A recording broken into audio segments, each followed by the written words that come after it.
Magandang hapon, narito na mga balita sa inyong PRTV News Break.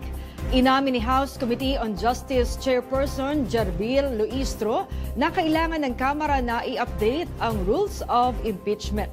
Kasunod ng pagbasura ng Korte Suprema sa apela hinggil sa reklamo laban kay Vice President Sara Duterte. Sinabi ni Representative Luistro na kailangan nilang ayusin o repasuhin ang tinatawag na rules of impeachment na naaayon sa desisyon ng Korte.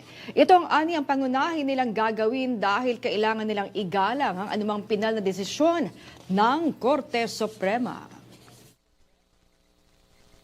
But one thing is certain, the first impeachment complaint against the Vice President is indeed dead already, no? And I wish to share also na marami pong bagong requirements in as far as impeachment process is concerned. And I honestly believe kakailanganin ng House of Representatives na i-update ang ating rules on impeachment to make it align to the decision of the Honorable Supreme Court, no?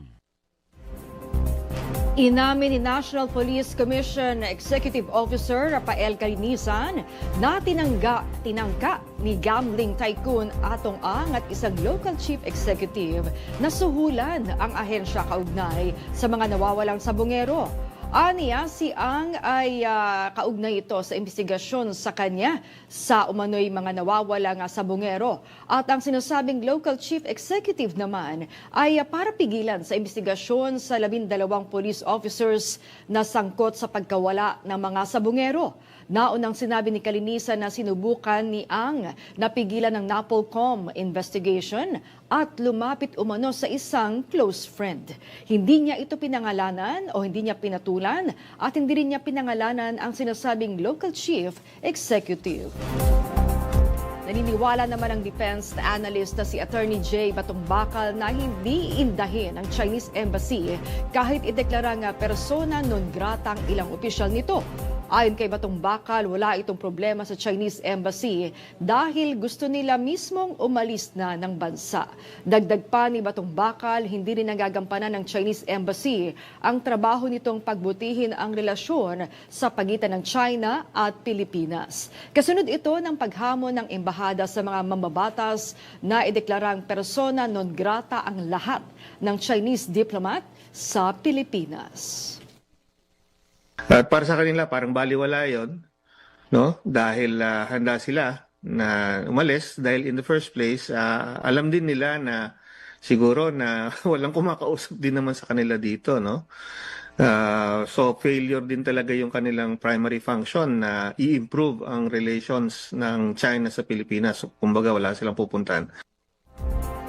Dalawa ang patay sa magkahiwalay na insidente ng pamamaril ng mga sospek na sakay ng motorsiklo sa Davao del Norte at Davao de Oro.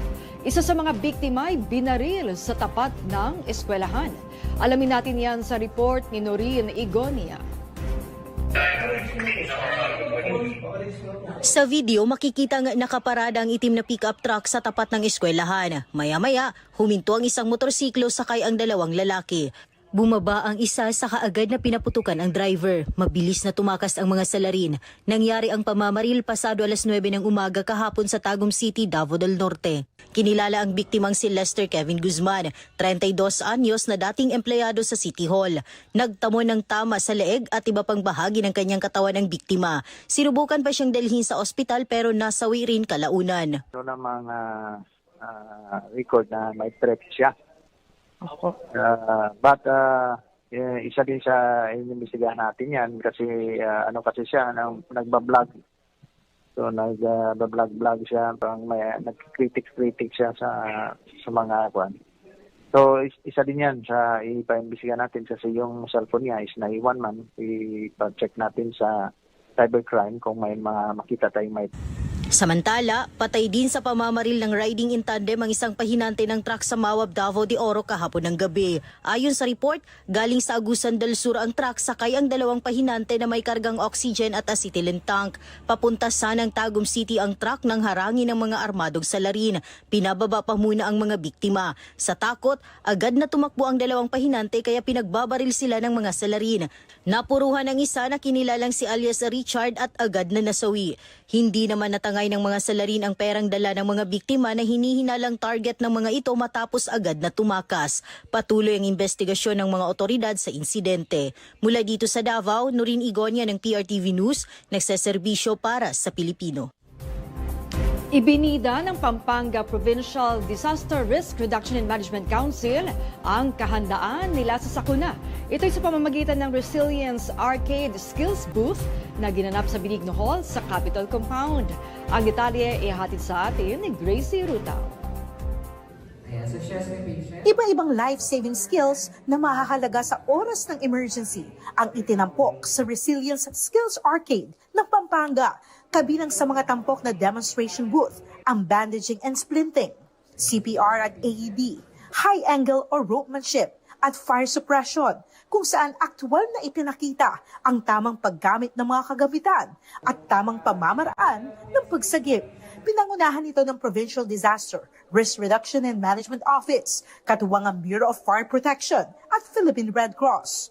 Isa ito sa mga disaster preparedness initiative natin ng GODS. Starting the year, we want to start with our own homes. Simulan natin na ang ating mga family members, especially family employees, ay may fit natin sila nito mga important life-saving techniques, gaya ng CPR, bandaging whenever there is a drill, and then yung fire suppression. Bukod sa mga booth na inilunsad, nagsagawa rin ng basic life support training para sa mga empleyado ng Kapitolyo. Napaka-importante po nito, yung mga natutunan po natin ngayong araw nito, especially ngayong ang dami mga unexpected na mga natural disasters na dumarating sa atin na wherein hindi natin alam kung pwedeng dumating ito habang nasa office tayo, nasa bahay or nasa labas. Tuloy-tuloy din ang mga pagsasanay para sa iba't ibang sektor bilang bahagi ng advokasya ng pamahalaang panlalawigan na magkaroon ng isang handa at ligtas na Pampanga. Mula sa Pampanga, ako si Gracie Rutao ng PRTV News, nagseserbisyo para sa Pilipino. At yan ang mga balitang nakalap ng inyong PRTV News Break. Live kami sa Free-to-Air, Beam Channel 31, Signal Channel 31 at sa YouTube. Tumutok din sa aming social media accounts sa Instagram, Facebook at TikTok sa @PRTV Prime Media. Ako po si Maan Makapagal. Magandang hapon.